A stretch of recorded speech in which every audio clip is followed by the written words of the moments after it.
Pues, muchas gracias, Javier, y también muchas gracias, Santiago, que es el que me engañó para venir acá, y un engaño que no era envenenado, sino todo lo contrario, era un engaño dulce para trabajar pues, en un sitio tan importante para las matemáticas como este instituto. El título, ahora veremos qué es lo que voy a contar, es un poco topología de rectas y curvas. No es de los que estamos haciendo ahora exactamente con Santiago, pero la idea es mostrar cómo a partir de objetos simples podemos intentar hacer matemáticas un poco complicadas. Y como ponía en el abstract, pues nos vamos a remontar un par de milenios al teorema de Pappus. Entonces, imagino que todos o casi todos lo habréis visto. Yo recuerdo haberlo visto en mi primer año de estudios y además el profesor no lo demostró. Y yo estuve un mes intentando demostrarlo por mi cuenta, es decir, no sé cuántos bosques destruí con esos intentos y al final logré una demostración. Ya no me acuerdo, sería una de las habituales del teorema, pero para mí fue importante porque era mi demostración. No debía ser nada del otro mundo porque ya he olvidado cómo lo hice, pero el hecho de estar durante un mes con un problema de todas las idas y venidas creo que es importante para un matemático el hacer las cosas por tu cuenta. Luego te dices, bueno, esto lo han hecho ya miles de personas antes que yo, pero esto lo he hecho yo, no he necesitado a ellos. Entonces, bueno, pues, ¿veis? Tenemos 3 puntos en 2 rectas, cogemos, los numeramos, el primer punto de la primera recta con el segundo de la segunda y viceversa, se cortan, lo cual ya nos dice que esto no es un teorema de geometría afín, que es un teorema de geometría proyectiva, porque si no habría que empezar a hacer muchos enunciados.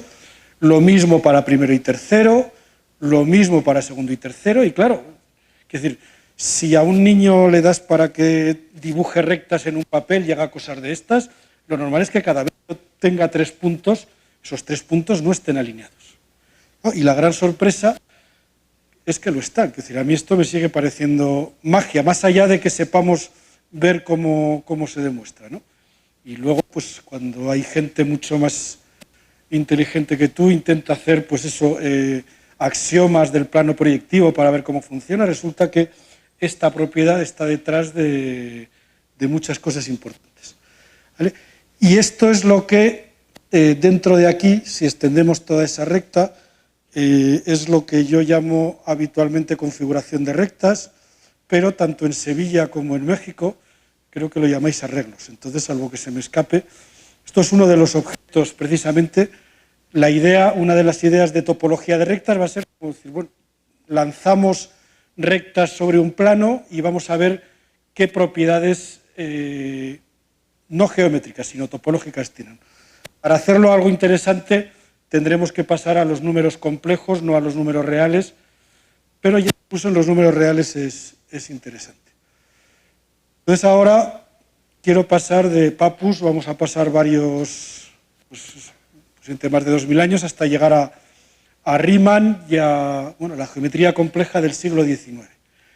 Entonces, todos los que hayan visto un curso de variable compleja, pues si tenemos una función definida sobre un abierto, por ejemplo, cogemos la serie analítica, la serie geométrica, pues una de las cosas que primero nos enseñan es que esta serie no está definida en toda la recta compleja, sino solo está definida en el círculo, solo es convergente en el disco unidad, ¿vale? Pero, como ya he dicho, la serie geométrica, pues todos sabemos que en realidad admite una extensión, ¿vale? Y esa extensión, en este caso podemos decir la máxima extensión posible es a todo C menos el 1, donde obviamente tenemos esa expresión, es imposible que lo podamos extender. Entonces, algo que parece natural sería, el mismo planteamiento, que cogemos una función, podemos extenderla. Entonces, tenemos el primer ejemplo que se nos ocurre, cojo la raíz de z, una función de los complejos en los complejos que sea la raíz de z. Bueno, ya sabemos que ya lo que he dicho no es bueno, no es una función, ¿no? La raíz de z, cada punto distinto de 0 tiene dos preimágenes, entonces voy a quitar el 0, ¿vale? Y una de las cosas que nos enseñan es que si, por ejemplo, cogemos aquí el 1, podemos coger un pequeño disco y ahí, bueno, tenemos definida dos, pero bien definida dos, con lo cual podemos pensar en una de ellas, ¿no? Y podemos decir, bueno, ¿cómo puedo hacer lo mismo de antes? ¿Puedo extender esta función lo máximo posible? Bueno, pues posiblemente en ese curso de variable compleja os hayan explicado que si, por ejemplo, quitamos una semirrecta real, entonces es posible. Es decir, porque yo me voy a ir moviendo, va a haber siempre una raíz cercana a estos puntos y podemos elegirla. Si yo aquí empiezo suponiendo que la raíz de 1 es 1, tendré una raíz. Si supongo que es menos 1, pues tendré otra raíz. ¿Vale? Pero, ¿qué pasa si queremos hacer algo parecido a lo de acá? Si queremos extenderla. Bueno, pues, claro, es que yo si estoy acá, esto puedo extender, ¿no? Podemos pasar. Pues entonces lo podemos extender a todo el plano. Pero claro, ¿cuál es el problema cuando yo cojo mi raíz y recorro esa circunferencia? Pues resulta que cuando cojo la raíz cuadrada sí que puedo definir la raíz, pero cuando vuelvo otra vez al punto 1 tengo el punto menos 1. Entonces ya vemos que el problema no es tan sencillo ni siquiera de plantear.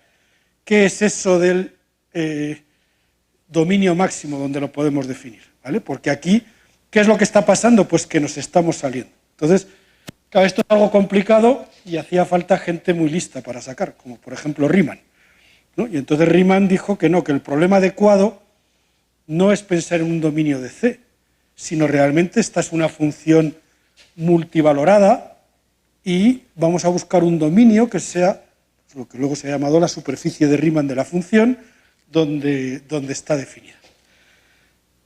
¿Y qué es lo que ocurre? Que realmente si queremos ver esta definición, claro, lo que está pasando es precisamente esto, que cuando yo doy la vuelta, no vuelvo al mismo punto, vuelvo a otro, ¿vale? Y tenemos, pues lo que se dice, una cubierta, no sé si aquí decís aplicación recubridora en lugar de cubierta, o las dos. Entonces, una cubierta que es donde está bien definida. Es decir, realmente nos tenemos que salir, cada punto tiene dos puntos, pero corresponde precisamente la raíz de z, la raíz cuadrada de z, está bien definida de esta manera, y lo que ocurre es que cuando damos una vuelta en torno al origen, porque en el origen no podemos definirlo según esto, lo que hacemos es que cambiamos de raíz. ¿Vale? Y lo mismo lo podemos hacer para muchas funciones. ¿Vale? Entonces, ¿qué es lo que ocurre en este caso? Bueno, pues lo que ocurre en este caso es que, bueno, pues si cogemos una serie de este tipo, pues lo que nos podemos plantear, tengo aquí el plano complejo, va a dejar de estar definida en algunos puntos, o ahí vamos a tener problemas. Pues resulta que si yo quiero hacer la extensión, la prolongación analítica de mis funciones, pues todo está relativo a dar vueltas en torno a puntos, ¿vale? Y ese dar vueltas en torno a puntos, no sé muy bien cómo lo explicaría Riemann, porque esto es anterior a la definición de grupo fundamental por parte de Poincaré, pero lo cierto es que esto depende de lo que luego se va a llamar el grupo fundamental de, en este caso, de la recta menos los puntos donde tenemos problemas. Sobre todo los jóvenes, ¿habéis visto el grupo fundamental? No, si no ya lo veréis. Pero los demás, muchos ya sabréis, pues que el grupo fundamental, en este caso es un grupo libre, es un grupo engendrado de hecho, por caminos a lo largo de cada uno de estos agujeros, ¿vale? Y estamos viendo ahí la ramificación en torno a cada punto sería, bueno, pues ver si hay, qué cambios hay. Cuando yo doy una vuelta, aquí este punto tendrá n preimágenes. Cuando doy una vuelta en torno a ese punto, se produce una cierta ramificación. Entonces nos podemos plantear una... Entonces aquí es donde aparecen las funciones multivaloradas. ¿Y qué es lo que viene a decir Riemann? Es, vamos a darle la vuelta al asunto. Si yo ahora cojo mi plano, mi recta compleja, le quito puntos, ¿vale? Digo, mira, en torno a este punto quiero construir una función valorada, digamos, de cinco hojas, ¿vale? Digo, cuando dé una vuelta en torno a este, quiero que se intercambien las primeras y las segundas y los segundos valores. En torno al otro, el tercero y el cuarto. En otro, que den pues toda la vuelta, desde el 1 hasta el quinto. En otro, lo que sea. ¿Es posible eso?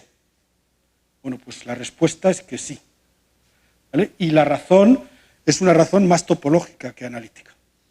Y consiste en que podemos construir una cubierta, que va a ser una superficie posiblemente complicada del plano complejo, que acoja exactamente eso que hemos dicho. ¿Y por qué?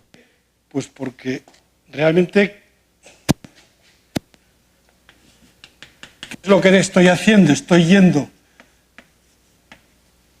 del grupo fundamental al grupo simétrico y lo que estoy diciendo es cuáles son los cambios que estoy haciendo. Y la teoría de cubiertas de aplicaciones recuperadoras dice que si puedo hacer una aplicación de este grupo en este con estas propiedades, va a existir una cubierta. Y claro, ¿qué tengo aquí? Tengo un grupo con n generadores y ninguna relación entre ellos. Eso quiere decir que puedo definir un morfismo como me dé la gana. Bueno, pues como lo puedo decir, como me dé la gana, eso es una manera de señalar este teorema. Lo que veo Riemann es que existen funciones multivaloradas para cualquier subconjunto finito de ramificación, que serán estos puntos, y cualquier dato de ramificación. Bueno, entonces ya como he dicho, ahora vamos a las rectas. En realidad, aunque en el título aparecía rectas y curvas, ahora voy a las curvas. Entonces, hay que tener un poquitín de cuidado. Las rectas, o sea, todo lo vamos a hacer sobre los complejos, con lo cual, tanto rectas como curvas son básicamente superficies reales, ¿vale? Entonces eso es bueno, de alguna manera, topológicamente, porque voy a ver superficies en C2, que es como R4, y estoy en la situación como en teoría de nudos, que es codimensión 2, que es cuando tengo cierta libertad, como pasa aquí, ¿no? Estamos en codimensión 2, tenemos puntos dentro del plano. Es, por cierto, otra de las maravillas que hacen que la variable compleja funcione de manera mucho más rígida que la variable real. Es que, ¿qué es lo que pasa en R si quitamos un punto? Pues que desconectamos. Y, sin embargo, si en C quitamos un punto, no desconectamos. Eso está detrás de buenas cosas. Bueno, pues el origen de todo esto está en Oskar Zariski, un matemático. Iba a decir la nacionalidad, pero no sé muy bien qué nacionalidad poner, porque es un matemático que nació en lo que hoy debe ser Ucrania, pero que puede que cuando él naciera fuera Polonia. Como además era de origen judío, pues su familia tuvo que salir de allá. A partir de ahí se puede considerar un matemático italiano, porque fue a Italia, y de hecho ahí es donde empieza realmente, o sea, se podría considerar un matemático italiano, porque su formación matemática yo creo que es básicamente italiana, hasta que de nuevo pues tuvo que salir de Italia y ya se desplazó a Estados Unidos. Entonces, cuando él era un matemático italiano, era realmente un geómetra. Luego ya, por razones que veremos dentro de un par de diapositivas, se convirtió realmente en un algebrista. Entonces era un geómetra. Y una de las cosas que se planteaba era generalizar esto que he hecho aquí, bajo qué condiciones podemos construir funciones multivaloradas ahora en dos variables, con un lugar de ramificación dado. Entonces, claro, el lugar de ramificación, bueno, pues si uno quiere mantenerse algebraico por no hacer cosas muy salvajes, debe ser una curva, ¿vale? Y la idea es lo mismo que hay aquí. ¿Qué es lo que ¿qué es lo que quiere conocer? El grupo fundamental. Una vez que conozca el grupo fundamental, podremos conocer todas las opciones. ¿Vale? Es lo que pasaba aquí. Hemos conocido el grupo fundamental, que además era razonablemente simple, y hemos podido hacer todo. Ahí he puesto, cuando ponga o bien el complementario del plano afín o del plano proyectivo, como siempre lo voy a considerar complejo, casi siempre, no voy a poner la C. Entonces, lo de ponerlo proyectivo es queriendo que nuestra función cumpla ciertas propiedades en el infinito también. ¿Vale? Bueno, pues Zariski la verdad es que he puesto que plantea el problema ahí, pero básicamente Zariski resuelve en 1929, en el mismo artículo, el mismo problema que plantea. Y la idea es la siguiente. Primero aplica otra cosa que también involucra no a un matemático mexicano, pero un matemático creo que también importante en la historia de las matemáticas mexicanas, como Solomon Lefschetz, que es lo siguiente, que es, yo tengo mi curva algebraica, ¿vale? Entonces, bueno, pensar, esto es algo de dimensión 2 dentro de algo de dimensión 4, ¿vale? Yo cojo una recta genérica, L, entonces ahora permitirme dibujar L aquí ya bien. Una recta es un plano que corta a esa curva en varios puntos. Pues claro, yo tengo este espacio dentro de este. Bueno, pues fundamental, tengo una aplicación y lo que nos dice la teoría es que esta aplicación es sobreyectiva. ¿Vale? Y recordemos que lo que he dicho antes es que este grupo es muy simple. Con lo cual uno podría pensar, ya está, ya lo tenemos un teorema similar al de Riemann. ¿Por qué no tenemos un teorema similar al de Riemann? Porque resulta que yo aquí tengo una familia de generadores, como allá, pero allá no tengo relaciones, con lo cual yo cuando cojo una aplicación, para ver que hay un homomorfismo, simplemente hago lo que me dé la gana. Pero claro, acá, si hay relaciones, pues claro, lo que yo provoqué tiene que cumplir esas relaciones, si no, no está bien definido. Entonces, primer paso es ver que podemos engendrarlo de manera sencilla y yo creo que la idea genial de Zariski en ese momento es decir, ¿qué es lo que voy a hacer? Bueno, fijaos, imaginad que esto es C2, ¿vale? Yo aquí tengo la recta, ¿vale? ¿Qué es lo que va a pasar? Aquí, por ejemplo, tengo una tangente vertical, aquí podría tener un punto singular. Va a haber puntos, fijaos, cuando estamos haciendo esto de aquí, en este pseudo dibujo que he hecho, cada punto tiene 4 preimágenes. ¿Vale? ¿Qué es lo que pasaba en este caso? Tengo mis 4 preimágenes. ¿Vale? Si yo me voy moviendo la recta vertical, las 4 preimágenes se van moviendo. ¿Vale?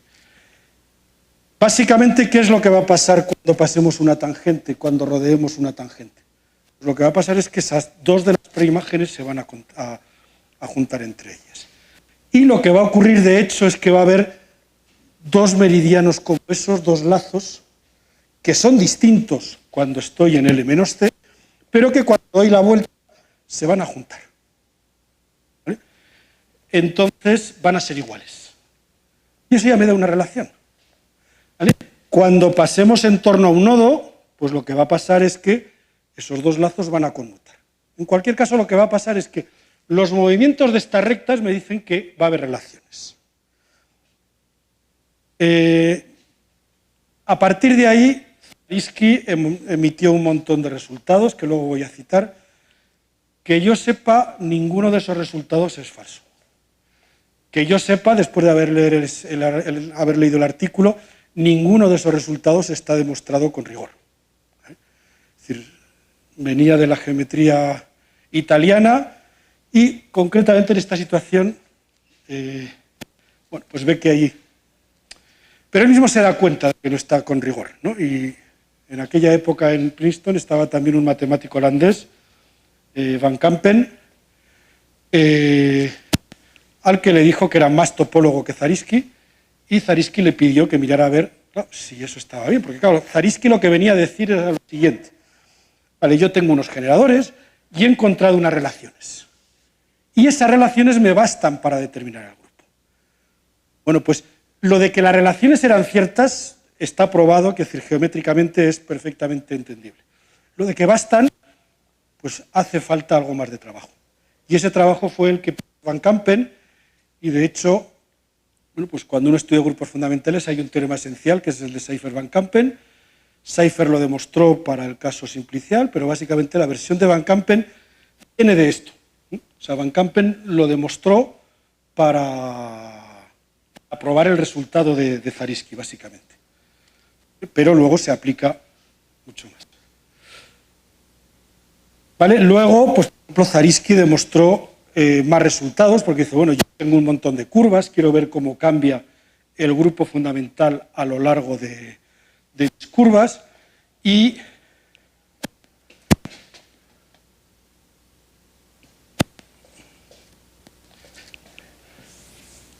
intentar dibujar lo que significa ese.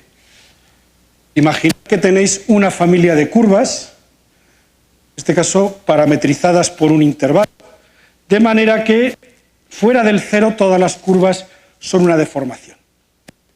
Y tengo en medio, tengo en el cero una curva especial. ¿Vale? Entonces, tengo aquí mi curva, lo que viene a decir, si yo cojo un entorno de esa curva, todas las curvas C sub t van a estar aquí dentro, ¿vale? Y lo que dice, básicamente aquí tengo mi curva C sub 0, aquí tengo un entorno de la curva C sub 0, lo que de nuevo viene a demostrar Zariski, y donde demostrar hay que cogerlo con hilos, pero intercambiando el 2 y el 9, Dinka lo demostró casi 60 y pico años más tarde, es que claro, yo aquí tengo esta situación. Tengo mi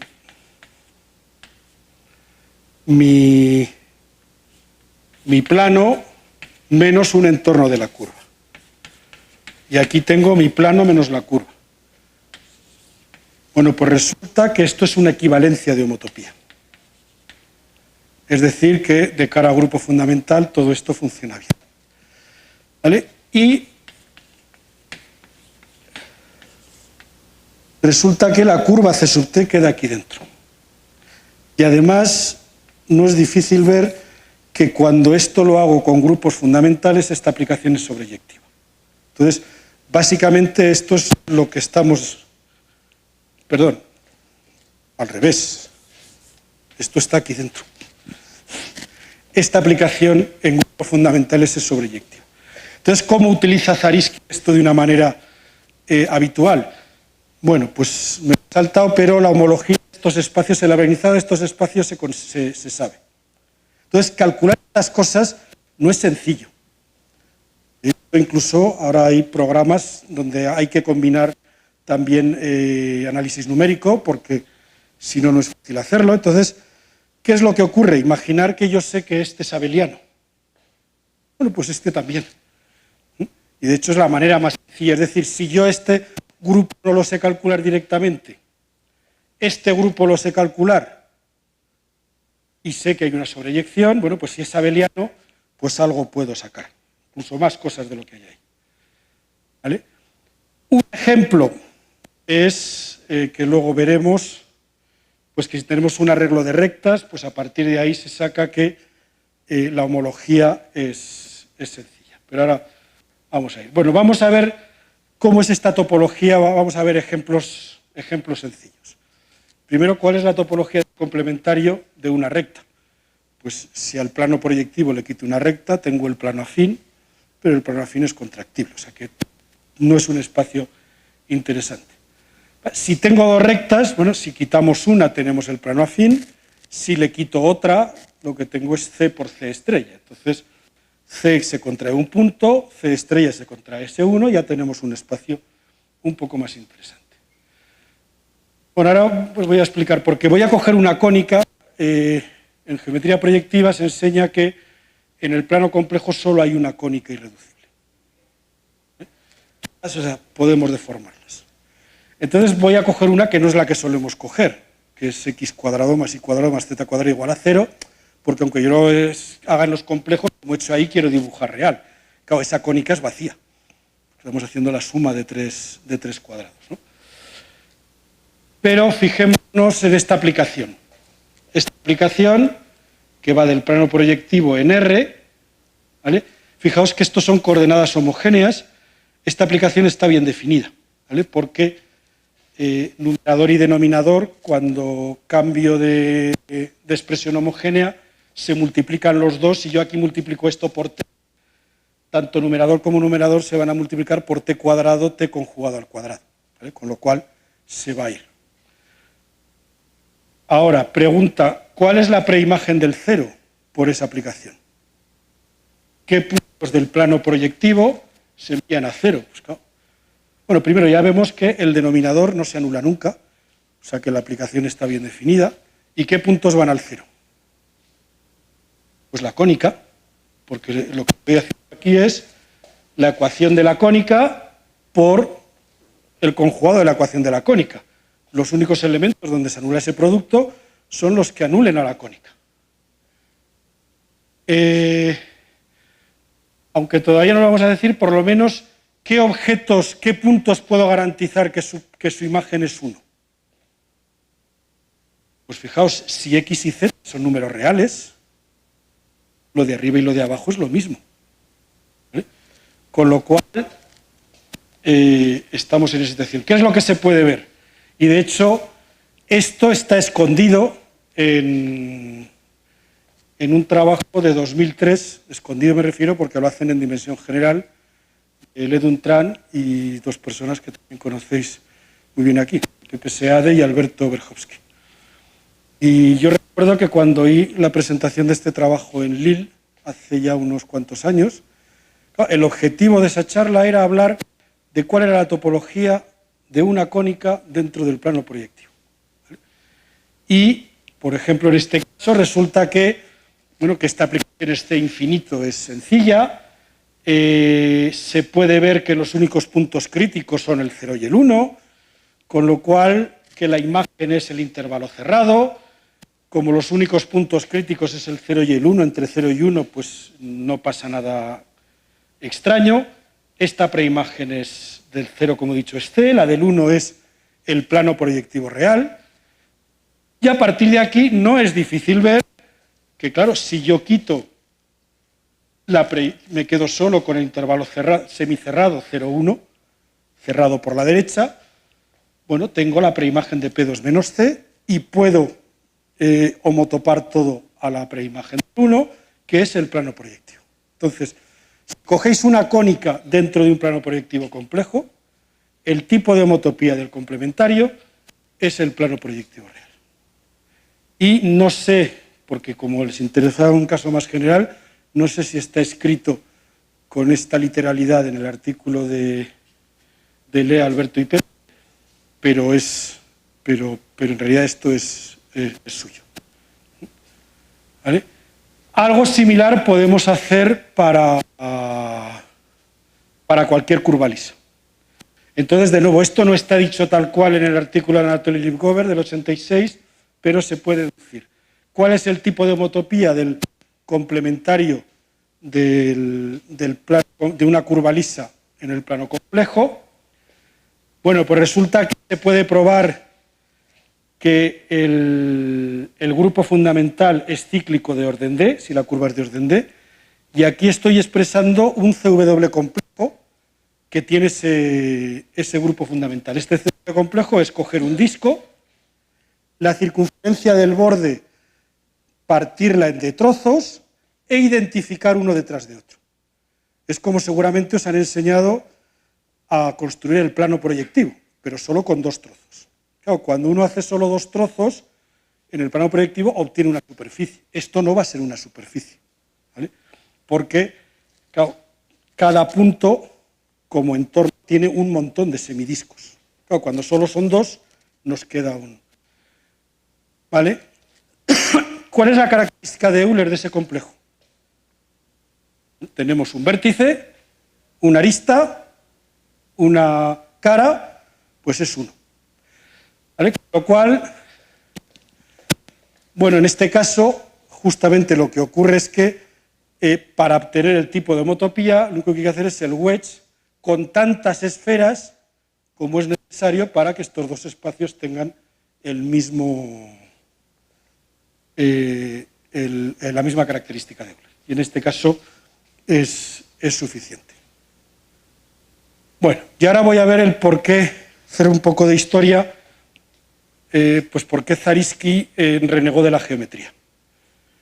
Entonces resulta que en ese mismo artículo Zariski demostró, ya vamos a ver de que demostró o no demostró, es función del tiempo.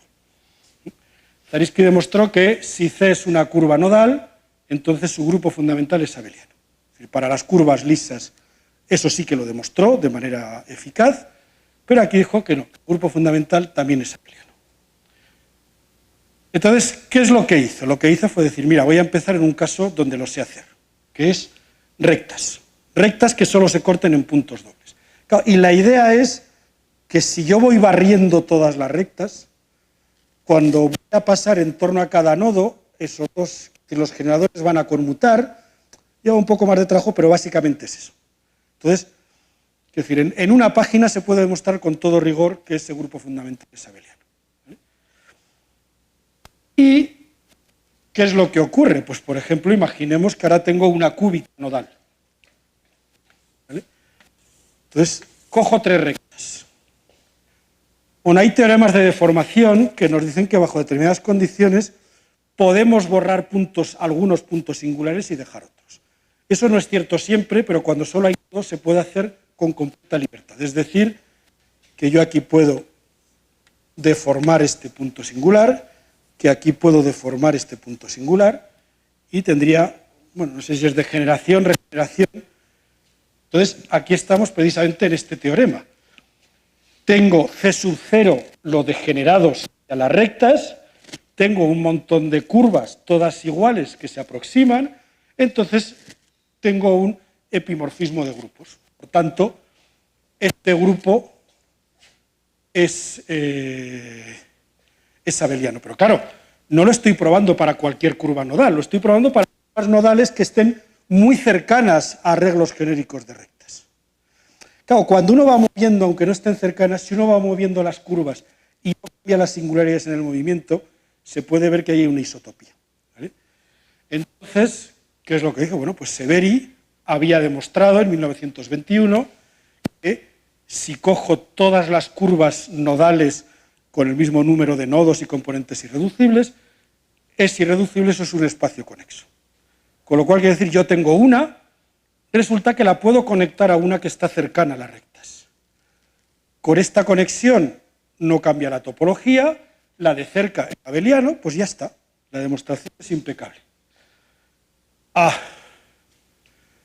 Pero había un gap serio en la demostración de Severi. Y entonces el teorema de Zariski pasó a ser la conjetura de Zariski. Y de hecho, por gente que conocía a Zariski, aquello supuso, vamos, yo creo que hasta una depresión.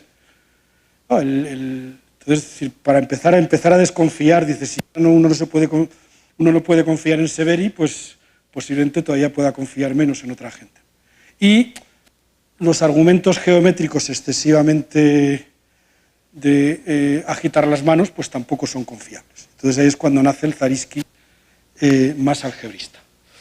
Bueno, vemos muchos años más tarde, realmente, bueno, parece que es Fulton y Deligne. Fulton hizo una demostración algebraica, no del resultado de Severi, sino del resultado de Zariski, y Deligne, en un seminario de Bourbaki, dice que hace una adaptación topológica del resultado de Fulton. No lo sé, porque yo lo que hace Fulton no lo entendí para nada, y lo que hace Deligne es absolutamente maravilloso. Es una prueba geométrica espectacular. ¿Vale? Con lo cual, bueno, es el teorema de Zariski, pero no es la demostración de Zariski, porque lo que realmente es, prueban directamente que una curva nodal su grupo fundamental es abeliano. Primero Fulton lo prueba para el grupo fundamental algebraico, luego lo prueba de línea ya en general. Pero arriba, Harris en 1986 demuestra el resultado de Severi, con lo cual realmente la demostración de Zariski era cierta. No sé muy bien cómo queda esto, no era cierta cuando la hizo, pero en el tiempo terminó siendo cierta. Bueno, de nuevo, en torno a ese artículo, vamos a ver, quiero decir, cómo funciona y por qué es interesante también todo esto del grupo fundamental para estudiar superficies. Voy a coger una superficie cúbica, vamos a suponer una superficie cúbica lisa en el espacio proyectivo complejo. ¿Vale? Bueno, si cojo, pues, si agarro el 0001 que no esté en la superficie, eso me indica que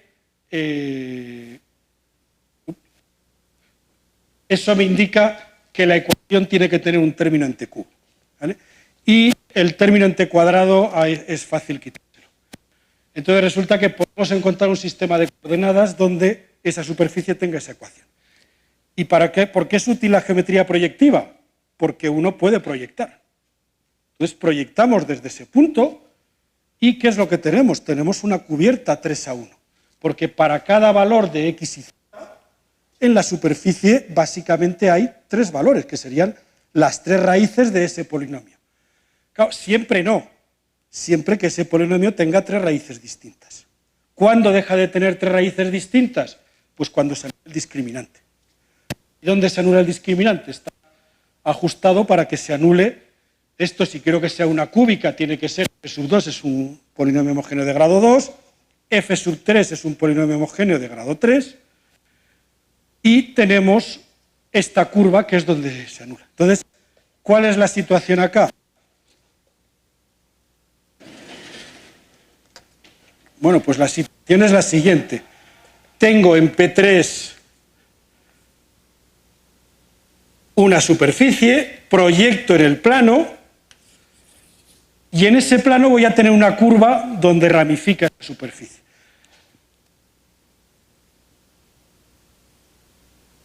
Entonces, lo que quiere decir es que cuando cojo uno de estos puntos, que están fuera del discriminante, voy a tener 3 puntos encima. Cuando cojo uno de estos puntos del discriminante, lo que va a pasar es que voy a tener un punto que se proyecta bien y otros 2 puntos que se confunden. Y en estos puntos va a pasar otras cosas. De hecho, ¿por qué la he dibujado así? Pues la he dibujado así porque, fijaos, F2 es una cónica. Y F3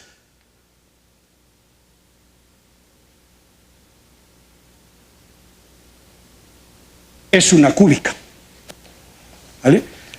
Entonces, si yo tomo 2 curvas genéricas, lo que va a ocurrir es que esas curvas, desde luego, una cónica y una cúbica, por el teorema de Bézul, se cortan en 6 puntos. Y en estos 6 puntos, la ecuación local de la curva va a ser la ecuación local de la cúbica menos la de la cónica, tengo 6 cúspides. Y si además lo cojo muy genérico, ya no hay más. Eso sí, aquí se produce una cosa extraña. Antes, en el teorema de Pappus, la cosa extraña que ocurría era que 3 puntos que aparentemente eran arbitrarios, porque teníamos mucha libertad para elegir todo el condicionamiento inicial, terminaban siendo colineales. Bueno, pues en el caso de cónicas, la situación extraña es que 6 puntos no deberían estar en una cónica. Claro, estos están, porque están todos en la cónica F2 de 0. Y resulta que el grupo fundamental del complementario de esta curva que es no abeliano. Y es no abeliano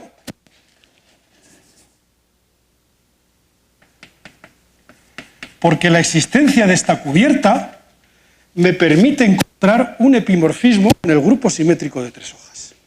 Y claro, un grupo que tiene un epimorfismo, un grupo no abeliano, es forzosamente no abeliano. De hecho, pero eso ya es otra historia, Zariski demuestra, pero el resultado al final es cierto, que ese grupo es el producto libre de esos dos productos cíclicos. ¿Vale? Y resulta que uno esperaría que si estudia todas las sexticas con 6 cúspides, que hubiera muchas más, ¿vale? Porque esos 6 puntos están en una cónica. Bueno, resulta que la dimensión no tiene en cuenta eso me lo voy a saltar, pero básicamente Zariski dice, bueno, deberían existir curvas de grado 6 con 6 cúspides que no estén en una cónica. No sé si existen. En 1929 no sabía si existían. Bueno, pues resulta que demuestra que si eso ocurriera, nunca podría haber un epimorfismo. Por tanto, que esas dos curvas serían distintas, porque con seguridad sus grupos fundamentales no pueden ser isomorfos. Más adelante demostró, podía calcular el grupo la homología de unas ciertas cubiertas y también demostraba que eran distintas. Claro, el problema es que seguía sin saber si esas curvas existían. Y bueno, en 1937 dio argumentos para decir que el grupo fundamental de esas otras curvas iba a ser abeliano y que existían. O sea que aquí hace deformaciones, bueno, que al final es cierto que existen, pero que la demostración queda un poco más en declive. Entonces, pues como vemos otra vez, pues varias décadas más tarde, primero Tsuoka encontró explícitamente curvas que existían y luego yo en 1994 di otra forma de encontrar con curvas, ¿qué hora es? Por ver, sí. Entonces, sí, voy a hacer un pequeño comentario de cómo lo hice yo, no porque sea mejor que lo de Oka, sino porque me lo sé mejor.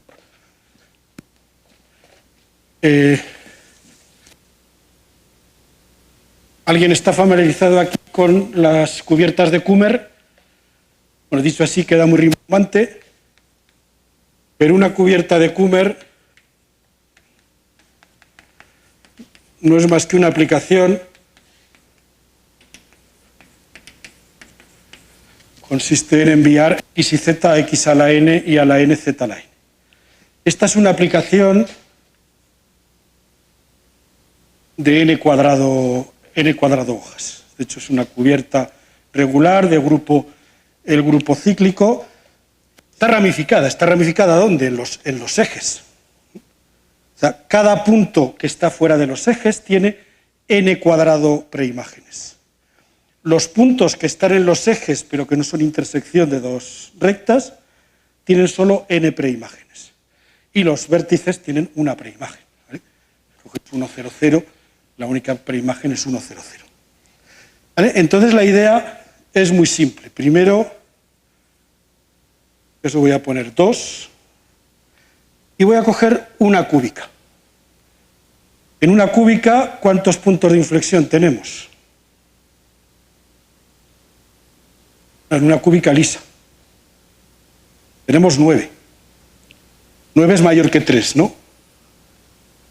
Entonces puedo coger 3 puntos de inflexión. De hecho, lo que hago es coger una cúbica, cojo 3 puntos de inflexión, cojo las tangentes y las pongo en x y z. Bueno, fijaos, esta cúbica va a tener ecuaciones, una ecuación de grado 3. ¿No? La preimagen es simplemente sustituir, con lo cual la preimagen va a ser una sextica. ¿No? Tengo un polinomio homogéneo de grado 3, cambio las variables por sus cuadrados, tengo uno de grado 6. Pero es que además, cada uno de estos puntos se vuelven en 2. Y tomando coordenadas locales se puede ver que cada uno de esos puntos se vuelven en 2 cúspides. Con lo cual, como tenemos 3, arriba tengo 6 cúspides. Bueno, pues geometría elemental de cúbicas. ¿Cómo pueden estar 3 puntos de inflexión? ¿Alineados o no alineados? Justamente se sabe que si cogéis 2 puntos de inflexión en una cúbica, cogéis la recta que los une, eso interseca a otro punto, ese punto también es de inflexión. Si cogéis esos 3, están alineados. Pero si ahora como tercero cogéis otro cualquiera, no lo están. ¿Cuál es la preimagen de la recta por esa aplicación? Pues lo mismo, una aplicación de grado 1, su preimagen es de grado 2. Esa es la cónica, así es como salen las de Zariski. O sea que si esos 3 puntos están, como he dibujado yo ahí, no están alineados, entonces no hay las preimágenes no pueden estar. Se puede ver, no es difícil probar que eso impide que estén en una cónica, ¿vale?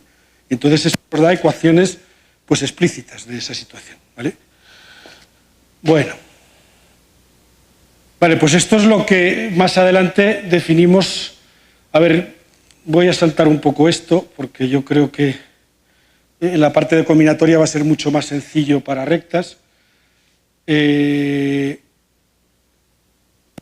Simplemente hay una manera de lo que se llaman pares de Zariski, son curvas que tienen, por ejemplo, en el caso irreducible, que tienen el mismo grado y los mismos tipos topológicos de puntos singulares, pero que no son homeomorfas, sería como nudos distintos en el plano proyectivo. Entonces, bueno, que existen esos pares de Zariski, lo demostró el propio Zariski con ese ejemplo, y de hecho el grado menor donde pueden ocurrir es en 5, porque hasta entonces Kotonamba y Ales de Diarev probaron que es imposible. Bueno, ahora dejarme que hable ya de rectas, que será el último tramo de la charla, porque aquí el concepto de combinatoria que he pasado antes es mucho más sencillo. A ver, uno simplemente pensar, coger qué va a ser una combinatoria de un arreglo de rectas. Pues mira, nos vamos a quedar, básicamente vamos a quitar las ecuaciones, los que sepáis combinatorias, como pasar a un matroide. Es quitar las ecuaciones. Entonces yo tengo n rectas, ¿no? Dos rectas en el plano proyectivo se cortan en un punto, ¿vale? Pues voy a considerar las rectas y los puntos múltiples y la relación que hay de que una recta pertenezca a un punto.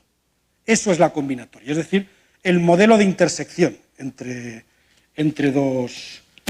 las rectas, ¿vale? Entonces, el número de puntos dobles, de puntos triples, quién pertenece a cada cual. Eso es la combinatoria. Entonces,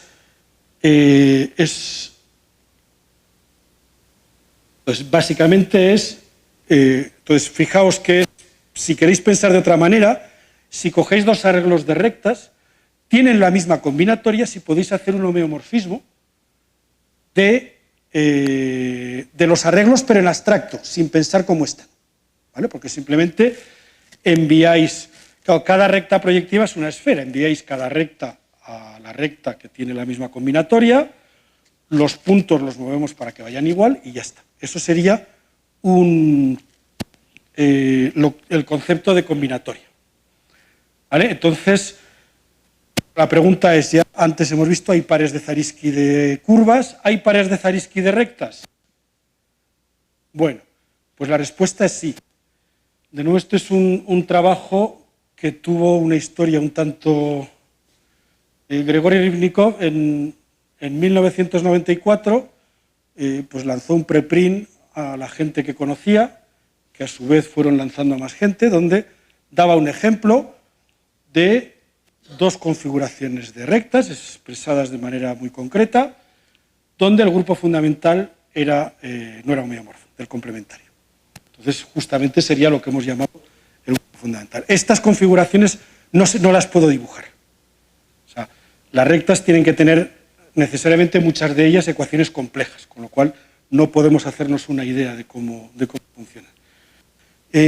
4 años más tarde subió el preprint, lo subió al archive con alguna mejora, y imagino que ya lo envió a alguna revista, y durante, bueno, pues del 98 hasta 2011, pues estuve viviendo en el sueño de los justos, donde ningún referee se atrevía a rechazarlo porque el resultado era importante, pero tampoco se atrevía a aceptarlo porque no entendía la demostración. La verdad es que la manera de escribir no era la mejor, pero la idea era genial. Al menos, desde el punto de vista, en el 2006, junto con unos colaboradores, desarrollamos la demostración de Rivnikov, que aparece en unos proceedings de un congreso en Sapporo, porque considerábamos que lo que nosotros estamos haciendo era verificar, era por lo menos garantizar que, aunque seguíamos sin entender cómo todas las ideas de Rivnikov, pero el resultado era correcto, ¿vale? Y pues 2006, 5 años más tarde, por fin ya se reconoció. Entonces, un resultado, además, quiero decir te digo sorprendente porque pues previamente Prieskorn y luego Orlik y Solomon habían demostrado que otros invariantes de las configuraciones de los arreglos de rectas sí que dependían solo de la combinatoria, con lo cual venía a ser un resultado casi más bien inesperado. Y sobre todo, no sé de dónde se le ocurrió el ejemplo. Es decir, no hay... ¿Vale?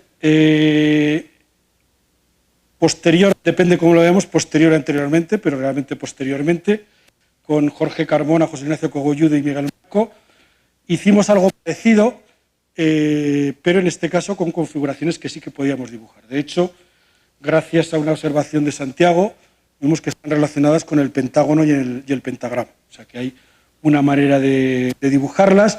La manera de distinguirlas es complicada. En particular, lo que demostramos es que si tengo dos configuraciones de rectas, no hay ningún homeomorfismo del plano en el plano que me envíe un arreglo al otro. Pero ni siquiera sé si los complementos son homeomorfos o no, si los grupos fundamentales son homeomorfos o no. Lo que sí que hay clave, y por eso digo que es aritmética, es que estas dos configuraciones tienen una propiedad, es que tomo la primera y está definida en Q raíz de 5. La segunda es coger las mismas ecuaciones y cambiar todas la raíz de 5 por menos raíz de 5. Claro, eso algebraicamente es un homomorfismo, bueno, honesto y honrado, pero topológicamente no lo es. Entonces, claro, las propiedades topológicas no se tienen por qué mantener y de hecho no se mantienen. Más adelante, un estudiante francés, Benoît Gerville, probó algo similar. En este caso, el cuerpo donde están definidos ya es un cuerpo de índice 4, es el cuerpo ciclotómico de las raíces de 5 hojas, y sobre todo la manera de demostrar era distinta, que era utilizando un número de enlace del que voy a hablar dentro de un rato. Y luego, posteriormente, con él y otros de los colaboradores anteriores, vimos que además, en este caso, los grupos fundamentales eran no isomorfos. Y esto tiene una propiedad, que las aplicaciones recubridoras finitas de un espacio algebraico son siempre algebraicas. Entonces, a partir de ahí uno puede construir lo que se llama el grupo fundamental algebraico, que es la compleción profinita del grupo fundamental. Desde luego, estos dos espacios tienen el mismo grupo fundamental algebraico. Es decir, tenemos dos grupos finitamente presentados, cuyas compleciones profinitas no son isomorfas. Al revés, perdón, dos grupos no isomorfos, cuyas compleciones profinitas no son isomorfas, cosa que ya se sabía, pero... vale. Entonces, voy a explicar un poco... vamos a ver cómo es... si yo tengo una configuración, un arreglo de rectas, resulta que la homología de ese arreglo la puedo considerar haciendo algo como lo que he hecho antes ahí de Zariski-Levsev, que es, cogemos aquí una recta, esta recta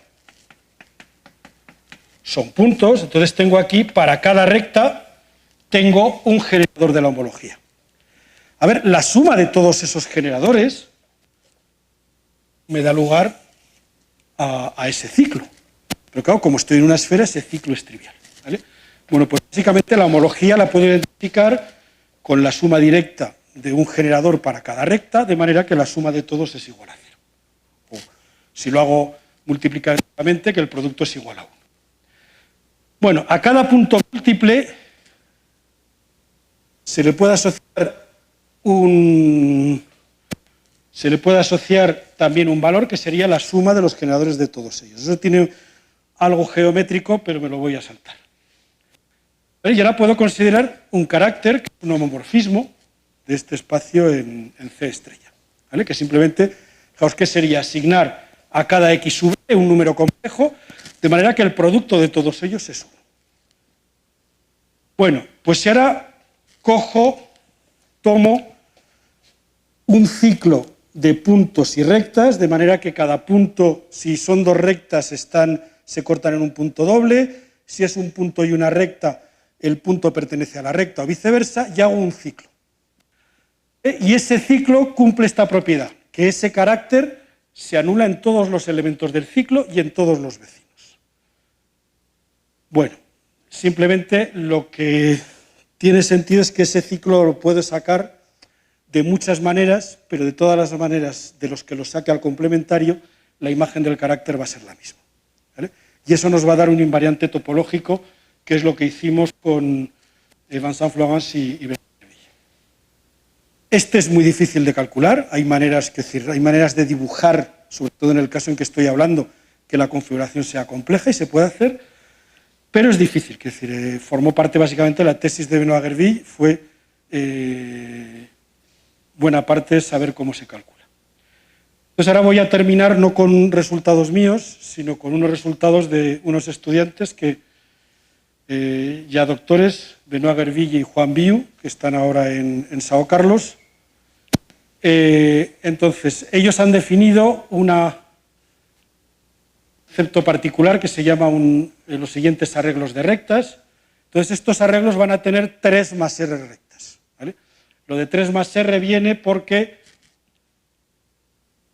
las 3 rectas primeras, esto se ve mejor en el dibujo, las 3 rectas primeras no son concurrentes y las otras rectas nunca pasan por estos 3 puntos. Pero es que además resulta que las otras rectas no pueden cortar aquí en un punto doble o en un punto triple. Se cortan en puntos de multiplicidad impar. Por ejemplo, ese es el...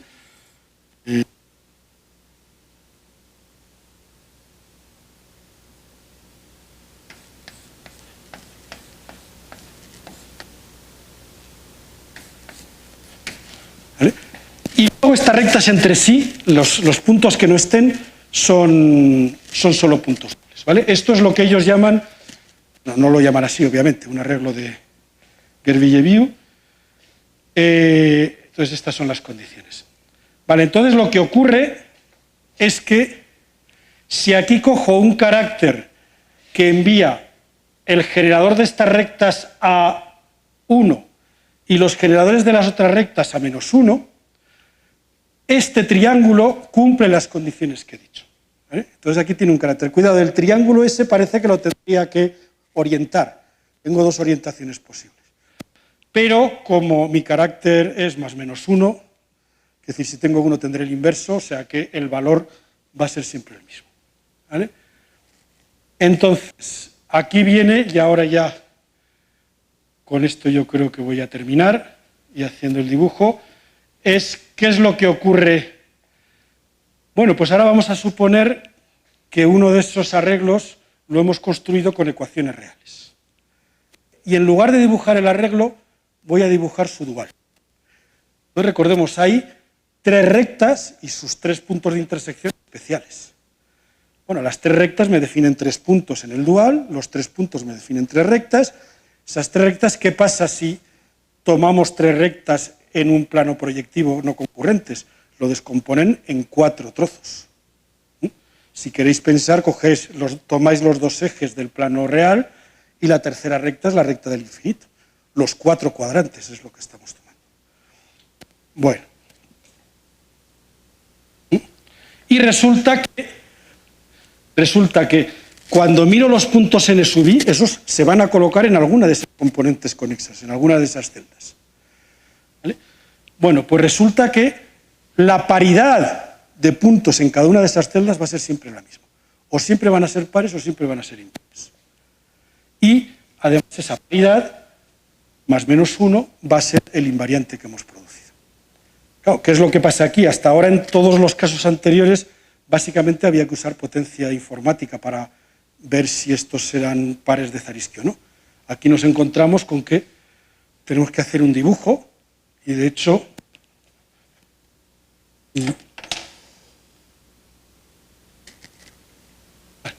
entonces, fijaos, esos 3 puntos, A, B y C, son las rectas L1, L2 y L3. Entonces, ahora voy a dibujar 10 puntos, serán 10 rectas. La primera Si encuentro el cursor, ya. ¿Vale? Entonces voy a...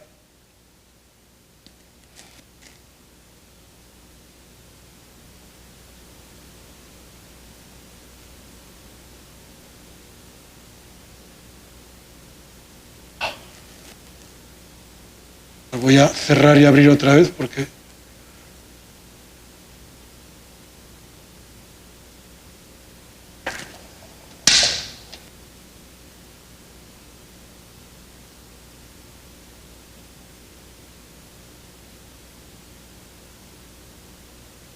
Y tendría que haber música de publicidad.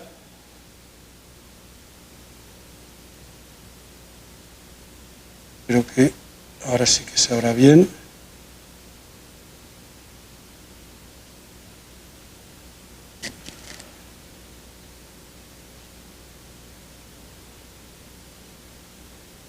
Vale, entonces un punto, ese punto proyectivamente lo podemos poner donde queramos. Entonces las condiciones, no, las rectas en el plano dual son los puntos. Entonces, si yo ahora tomo la recta que es un punto múltiple, no, quiero que pase otro punto más por ahí. Entonces, en principio ese punto luego veremos qué es, lo podemos mover como queramos, entonces elegimos uno, y una de las ventajas de GeoGebra es que si es preciso luego lo podemos mover, ¿vale? Pero ahora, ¿qué es lo que ocurre? Que también el punto, la recta D va a cortar a la recta B en otro punto, es decir, vamos a producir otra recta, ¿vale? Y de hecho lo podemos hacer en los dos lados, pues tenemos una cierta simetría. Pero claro, ahora en B y en D tiene que pasar otro punto, e incluso antes de eso, en E y en B. Vamos a dejarlos porque esos los construiremos más tarde, por exigencias del guión. Pero ahora, resulta que si quiero elegir puntos, pues tengo interés en escoger como puntos, pues estos dos de acá, ¿vale? Porque con esos dos ya consigo que haya más puntos en la recta, ¿vale?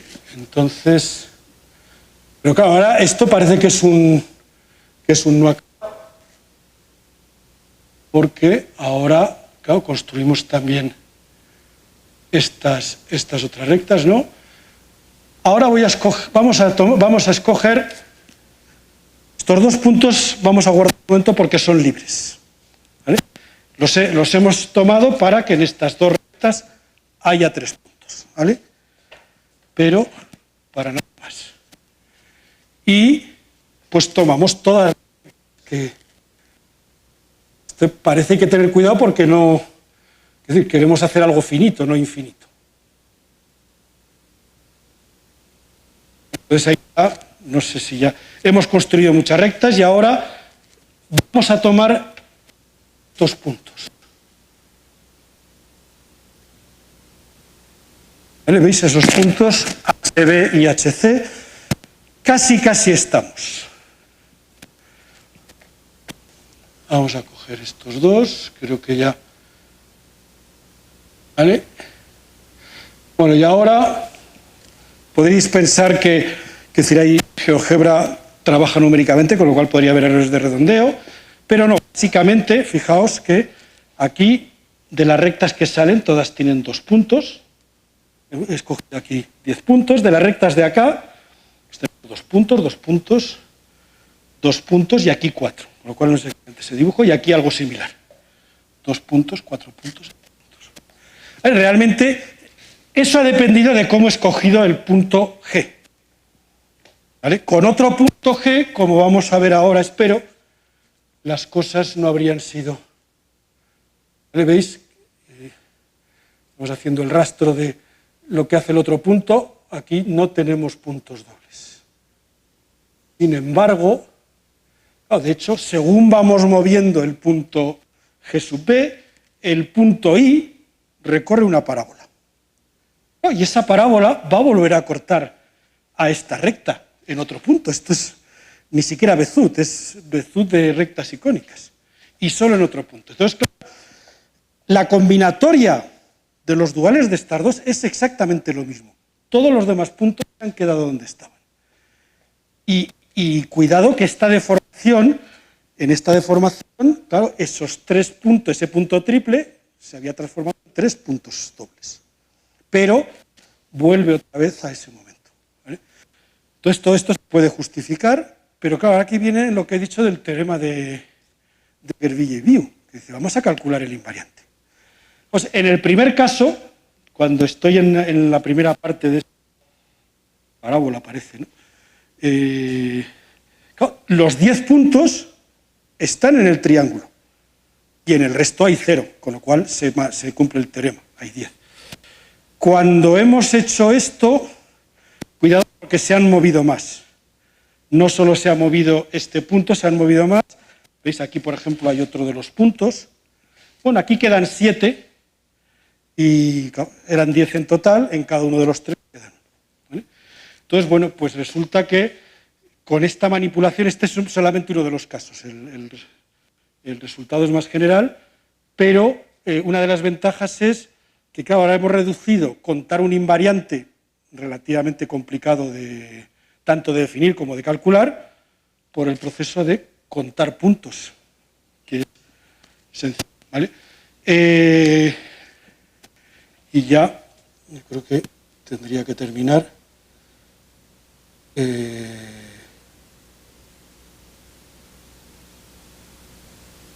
Simplemente eso, se obtiene lo que ha dicho y posteriormente, y eso ya trabajando yo con ellos, bueno, calculamos los grupos y encontramos que los grupos no eran isomorfos.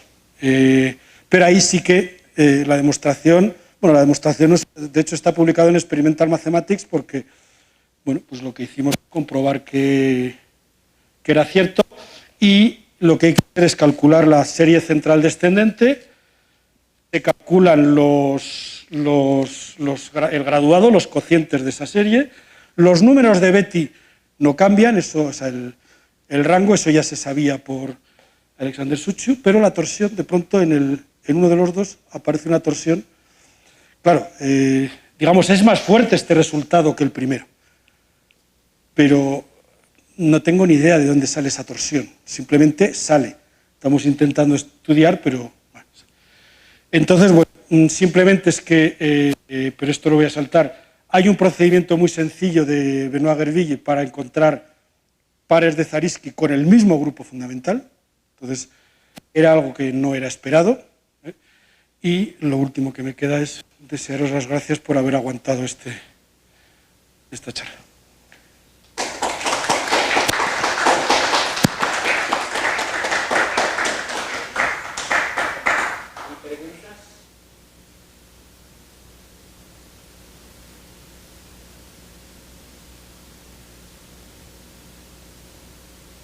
Sí,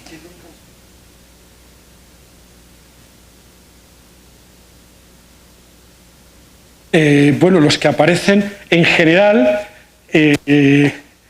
si uno tiene una curva proyectiva, porque es importante, si no es proyectiva, si es solo afín, es decir, que hay una recta, entonces va a ser siempre un grupo abeliano libre, cuyo rango es. Entonces, si nuestra curva tiene R componentes irreducibles de grados de 1 y de R, si el grupo, o sea, en general, la homología, que en el caso de que sea abeliano, va a coincidir con el grupo, pues tiene rango 1 menos que el número de componentes irreducibles y puede tener torsión, o sea, solamente puede tener torsión, que sería el máximo común divisor de los grados.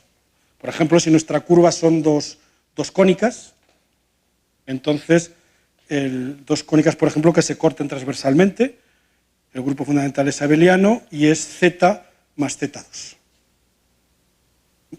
Pero eso, por ejemplo, pues no podría haber nunca, es decir, Z2 más Z2 nunca puede aparecer, ¿vale? Porque solo la parte de torsión es cíclica. Para eso habría que irse pues, a otras. Sí que se puede obtener como complemento de, pero no en el plano, sino en otras superficies más complicadas.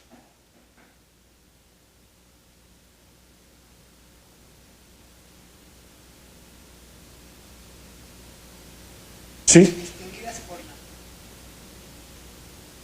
Sí, vamos a ver.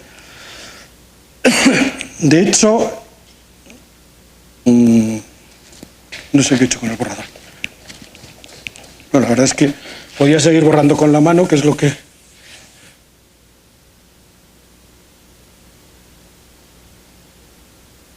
Mira, esos ejemplos, de hecho, parten de un único ejemplo. Y ese ejemplo, bueno, ya casi lo podía dibujar con GeoGebra, pero es más sencillo. Es coger, es tomar... Uy, lo siento. Tomar un pentágono real y coger un pentágono regular y las 5 rectas que pasan por el centro. Claro, entonces,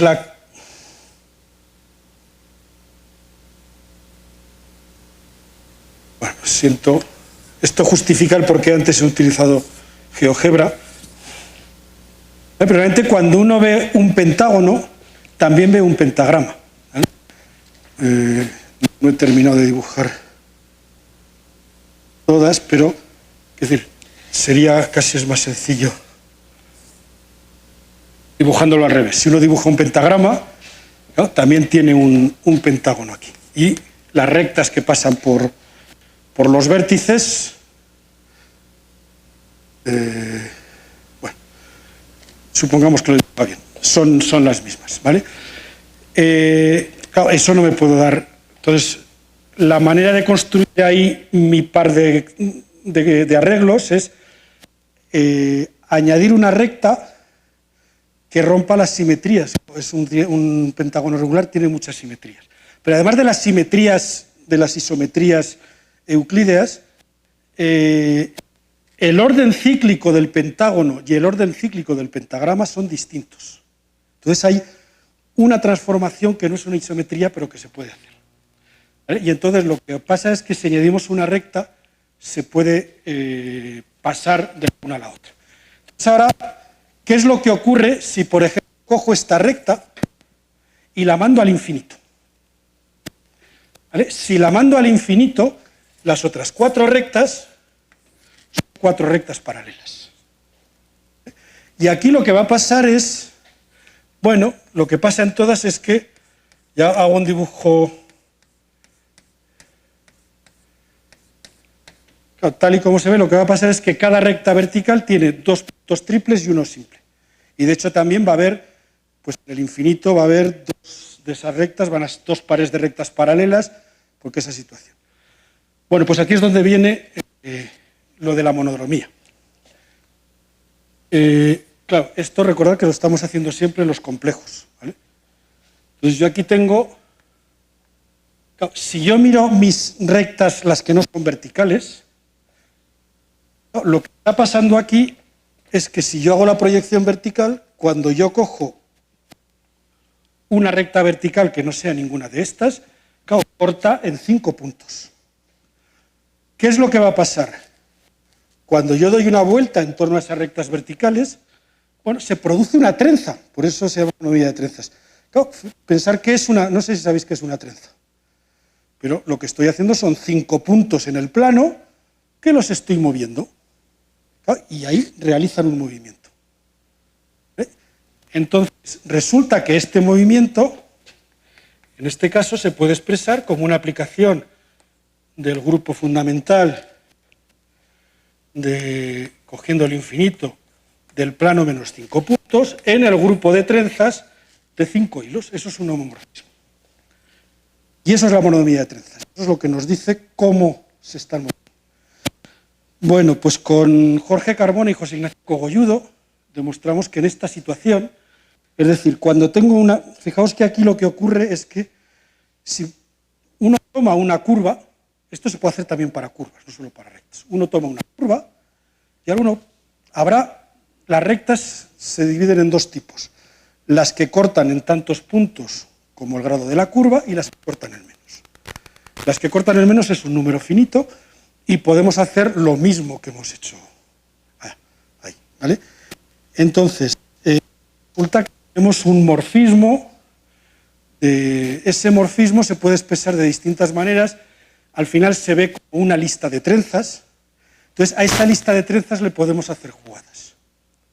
Hay una jugada que es simplemente conjugar todas las trenzas, ¿vale? Porque cuando yo escribo la trenza como palabra en el grupo de trenzas, tengo muchas maneras de hacerlo. Y hay otras más complicadas que se llaman movimientos de Hurwitz. Bueno, pues lo que demostramos con Jorge Carmona y José Ignacio Cogolludo es que si estoy en esta situación y... Es decir, vamos a ver. O sea, si la monodromía de trenzas coincide, o sea, si tengo dos curvas donde la monodromía de trenzas coincide, tengo un homeomorfismo entre las dos. Bueno, al revés. En este caso lo contrario. Si tengo un homeomorfismo entre las dos, esa monodromía de trenzas va a coincidir. Con lo cual, la recíproca, esa monodromía de trenzas y la monodromía de trenzas no es la misma y puede haber un homeomorfismo bajo ciertas condiciones. Entonces eso desde el punto de vista práctico viene a ser, pues bueno, yo cojo mis trenzas y claro, le quiero hacer jugadas. El problema de eso es que eso no es efectivo, es decir, ¿cómo sé que no lo es? Entonces, lo que hacíamos era hacer un epimorfismo del grupo de trenzas en un grupo finito. Y bueno, puede ser algo brutal, pero ya tengo un conjunto finito. Entonces, si tengo paciencia y suficiente potencia de cálculo y pienso un poco antes de lanzar los programas, también eso ayuda, pues puedo ver que son distintas. En este caso, incluso, ni siquiera hacía falta ver, pues porque lo que era incluso la imagen del grupo de monodromía, o sea, el grupo engendrado por todas las trenzas, no podían ser conjugados. Entonces, claro, ese es un invariante realmente muy ad hoc porque sabíamos calcularlo. Entonces, desgraciadamente, todo intento de ir un poquitín más allá, pues hemos fracasado como, ¿no?, como personas que fracasan en ocasiones.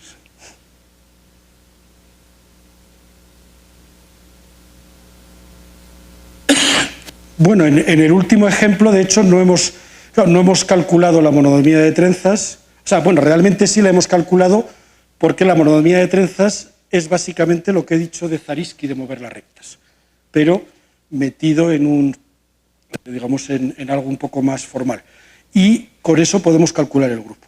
Entonces, claro, cuando en los arreglos con Benoit Gerville y Juan Viu calculábamos el grupo, calculábamos la monodromía, pero claro, no podíamos haberlo intentado, pero claro, teniendo métodos más eficaces de probar que no eran distintos, aquí uno de los problemas es que claro, esos grupos no sabemos si son isomorfos o no. No tenemos ni idea. O sea, y además el problema es que, por ejemplo, claro, para ver o sea, los grupos los tenemos. O sea, tenemos una presentación, además no excesivamente grande, pero es que si yo les doy a ustedes dos grupos isomorfos y les pido que lo comprueben, pues pueden tener suerte o no. Y lo más probable es que no la tengan. Es decir, no hay ningún algoritmo e incluso uno puede ir probando cosas, pues una cosa muy útil es, les voy a contar cuántos epimorfismos en grupos finitos hay, concretos. Eso, pues por lo menos es calculable. Con GAP, por ejemplo, se calcula sin problemas. E incluso nos da ideas geométricas. ¿Qué problema hay? El hecho de que provengan, de que tengan ecuaciones en un cuerpo de números conjugadas, me dice que con seguridad, o sea, lo que puedo garantizar es que si al hacer ese invariante es distinto, es que me he equivocado en algún sitio. No es...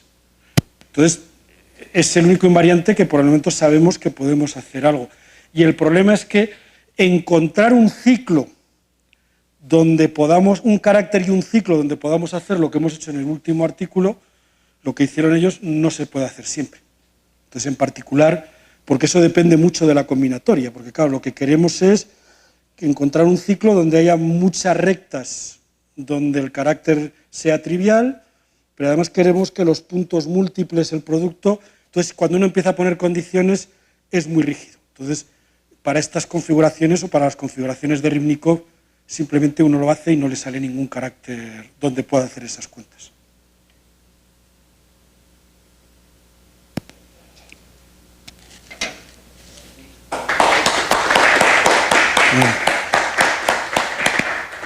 Me había mentalizado para no decir.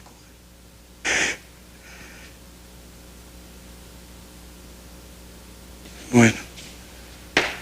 Esto es.